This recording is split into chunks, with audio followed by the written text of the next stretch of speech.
In this problem, we are given a square which is formed by combining the midpoints of the sides of a given square. So let's try to understand this problem. We have an original square, and it's given here that this original square has the side of length 10 centimeter. Now if we consider the midpoints of the sides of the square and join them to form another square. So we have the second square. So let's try to find out the sides of this square. For the original square, so let's call the original square. The original or the first square has a side of length 10 centimeter. So that means if we consider its area to be represented by E1, so its area is going to be 10 squared, which is 100 centimeter squared. So let this be number 1. Now coming to the second square, so we are going to name the squares. So we have A, B, C, D. These are the vertices of the original square.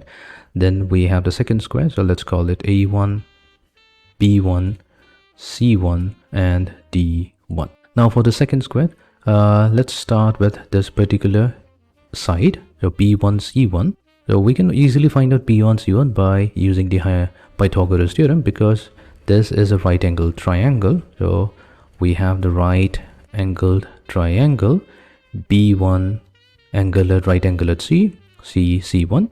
So here it gives us B1 C1 will be equals to square root of C times C1 whole squared plus B1 times C whole squared. Now if the entire length is 10 centimeter, because C1 is the midpoint of C and D, so C times C1, this length will be 5 centimeter. So we have 5 squared. Similarly, B1C, the length is also going to be 5 centimeter. So 5 squared. So this is going to give us a value 5 times square root of 2. Now that we have the side of the second square, so the second area of the square, which will be E2, so that will be 5 times square root of 2 whole square. So this is going to give us a value 50. So this is going to be 50 centimeter squared. Now let's come to the next square. For the next square, we'll have to consider again different midpoints on the 4 sides and join them to form another square. So here we're going to name it as A2, B2, C2, and D2.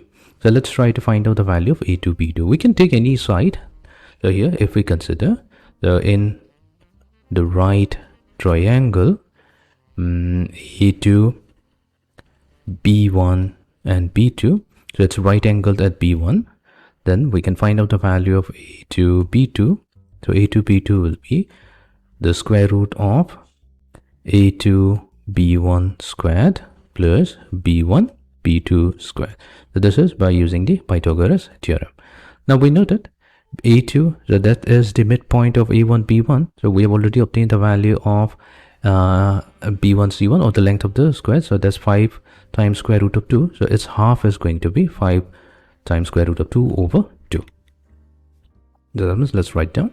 So here A2, B1, that length will be also equal to that of B1, B2. So this will be 5 times square root of 2 divided by 2. So we can find out this value. So this is going to give us 5 times square root of 2 over 2 whole squared added to 5 times square root of 2 over 2 whole squared. So this will be equals to 2 times 5 times square root of 2 over 2 whole squared. So let's find out the value.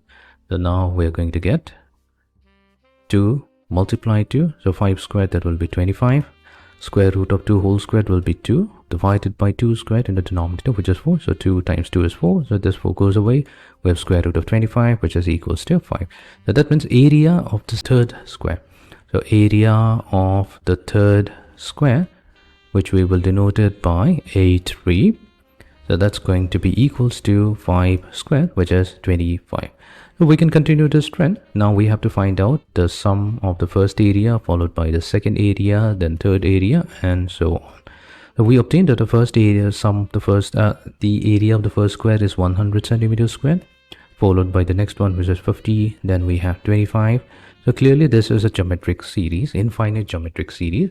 Here this is the first term with a value of 100, and the common ratio will be half. So now we can find out the sum. So that's 100 divided by 1 minus 1 over 2 which is simply 100 divided by half, or we get 200. So the sum of the areas of all the squares, if we take infinite squares, so that will be 200 square centimeters.